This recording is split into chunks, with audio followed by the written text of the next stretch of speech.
Originally, the Northern Pacific Railway ran its tracks through the city of Spokane in Washington state. This disrupted north and south traffic for both vehicles and pedestrians and caused many accidents until the railroad raised the tracks 15 feet in 1915. They installed steel girder bridges wherever the tracks crossed the street diagonally, and concrete bridges when the tracks crossed the street at right angles. Since I have a section of downtown Spokane on my HO scale model railroad, I needed to duplicate several of these bridges.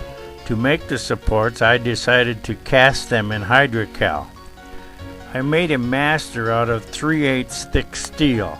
I countersunk holes in the correct scale distance of 5 feet apart by moving my milling table.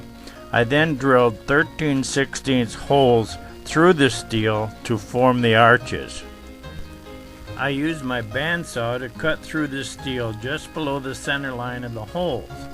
I then made a pass over the holes to square up the saw cut with my milling machine and then slightly beveled the edges.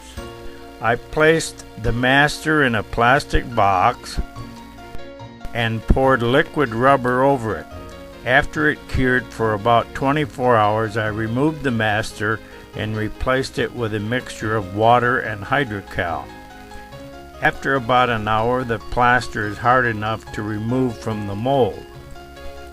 I repeated this process with 7 steel legs and a flat piece for the top of the supports. I used ordinary wood glue to hold the pieces together and let them dry overnight. I made the bridge end supports using the same casting procedure.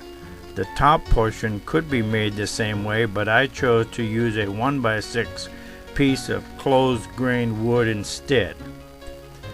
The railings are Rick's products and were glued onto the edges of the 1x6. I obtained and installed the flashing LEDs from Evan Designs. I simulated the asphalt road and sidewalks with lightweight spackle from Ace Hardware by adding black water-based paint to get the shade of gray that I wanted for each. I hope you enjoyed my presentation and will give this method a try.